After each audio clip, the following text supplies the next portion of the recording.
வணக்கம் மக்களே, இது ஆச்சரியங்களின் அணிவகுப்பு 12 டக்கர்.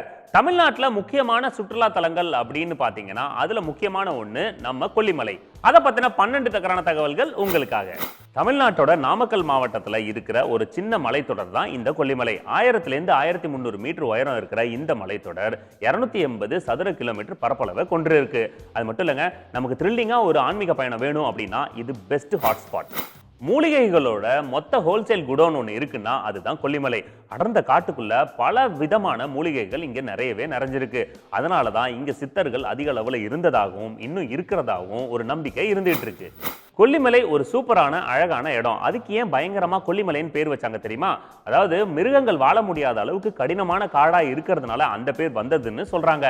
இன்னொரு பக்கம் பாத்தீங்கன்னா அங்க மூலிகைகள் அதிகமா இருந்ததுனால மக்கள் யாராவது உள்ள பூந்து அதை நாசம் பண்ணிடுவாங்க அப்படின்னு சொல்லிட்டு சித்தர்கள் எல்லாம் அங்க பூதம் இருக்கு, அங்க உள்ள போனோம்னா அது நம்மள சாப்பிட்ரும் அப்படின்னு மிரட்டி வச்சதுனால இந்த பேரை வச்சதுன்னு சொல்றாங்க.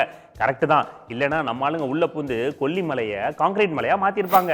கொல்லிமலை அப்படிங்கிறது ஒரு குன்று தொடர் தான். இதுல இருக்கிற வேட்டைக்காரன்ற மலை தான் இதோட சிகரம். இதோட அதிகபட்ச உயரம் 4663 அடி. இதுல பாத்தீங்கன்னா செங்குத்தா இருக்கும், அதே நேரத்துல அங்கங்க மேடு பள்ளம் அப்புறம் சமமான இடமும் இருக்கும். இங்க நிறைய பயிர்கள் பயிரிடப்படுது. அது மட்டும் இல்லாம நிறைய மூலிகைகள் பயிர்கள்னு இந்த இடமே பார்க்க பச்சை பசேன்னு அழகா இருக்கும். நானும் எல்லா ஃபெசிலிட்டியும் அவாய்ட் பண்ணிட்டு அங்க கொஞ்ச நாள் தங்கினேன். வேற லெவல் எக்ஸ்பீரியன்ஸ். கொல்லிமலையோட மிகப்பெரிய வரலாற்று பின்னணி என்னன்னா, கடையேழு வள்ளல்கள்ல ஒருவரான வல்வில் ஓரி கிபி 200ல இந்த பகுதியை ஆட்சி பண்ணியிருக்காரு. அந்த காலகட்டத்தில் இவர் ஒரே அம்புல சிங்கம், கரடி, மான் அப்புறம் காட்டுப்பன்னியை கொன்னு இருக்காரு அப்படின்னு சொல்லி புறநானூறுல பாடியிருக்காங்க. சின்ன வயசுல புக்ல படிச்சது. அடேங்கப்பா. பல மலைத்தொடர்கள் இன்னைக்கு கான்கிரீட் காடுகளா மாறிட்டு இருக்கு. அப்ப கூட இன்னைக்கு வரைக்கும் கொல்லிமலையில பசுமை அப்படியே தான் இருக்கு. அப்ப அந்த காலகட்டத்துல பசுமையான கொல்லிமலை எப்படி இருந்திருக்கும்? இதை பத்தி பழமையான நூல்களான சிலப்பதிகாரம், மணிமேகலை, ஐங்குறுநூறு, புறநானூறு இதுல எல்லாத்துலயும் விவரிச்சு பாடியிருக்காங்க. மணிமேகலை என் ஃப்ரெண்டு தானே, அவகிட்ட கொல்லிமலையை பத்தி கேட்டனே, ஒன்னும் தெரியாதுன்னு சொன்னா. பெருஞ்சேரல் இரும்பொறை அப்படின்ற சேர மன்னன் கொல்லிமலையில இருக்கிற நீர்கூர் அப்படின்ற பகுதியில் நடந்த போர்ல இரும்பொறை அதியமானையும் அவர் கூட சேர்த்த 2 பெரிய மன்னர்களையும் கொன்னு வெற்றி அடைஞ்சாரு. அப்படிங்கிறதுனால கொல்லிப்பெருணன் அப்படின்ற பேரு இவருக்கு வந்ததா வரலாற்று குறிப்புல இருக்கு.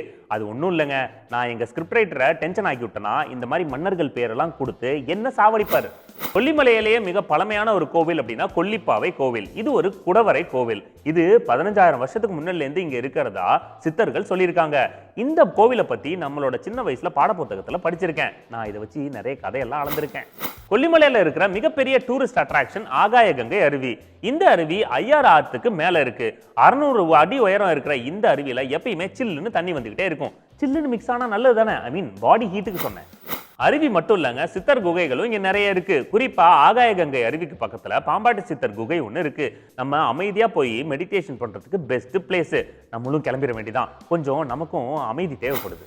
ட்ரக்கிங் பிடிச்சவங்களுக்கும் த்ரில்லிங்கான இடத்துக்கு போகணும்னு நினைக்கிறவங்களுக்கும் பெஸ்ட் பிளேஸ் மாசிலா அருவி. கொல்லிமலையில இருக்கிற இந்த மாசிலா அருவியில நிறைய மூலிகைகளை உரசிக்கிட்டு வர தண்ணி ஊத்திக்கிட்டே இருக்கும். அதனால இதுல மருத்துவ குணம் நிறையவே இருக்கு. ஆனா 1200 படிக்கட்டுகளை ஏறி இறங்கினாதான் அந்த இடத்த ரீச் பண்ண முடியும். ஸோ யாராவது என்னை உப்பு மூட்டை தூக்கிட்டு போனீங்கன்னா நான் வர்றதுக்கு ரெடி. கொல்லிமலையில டூரிஸ்டுங்களுக்கு பிடிச்ச படகு முகாமும் இருக்கு. அது மட்டும் இல்லைங்க, இந்த கொல்லிமலையில 20000க்கும் மேற்பட்ட மலைவாழ் மக்கள் வாழ்ந்துட்டு இருக்காங்க. இவங்களோட இம்பார்ட்டன்ட் தொழில் அப்படின்னு பாத்தீங்கன்னா விவசாயம் தான்.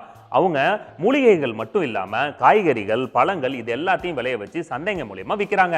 சந்தை நடக்கும்போது நம்ம போனோம்னா சீப்பா பெஸ்டான வெஜிடபிள்ஸ், ஃப்ரூட்ஸ் இது எல்லாத்தையும் வாங்கிட்டு வரலாம். ஓகே மக்களே, மீண்டும் சந்திப்போம். இது ஆச்சரியங்களின் அணிவகுப்பு 12 டக்கர் வித் மீ உங்கள் துரைராஜ் ஜெயசீலன்.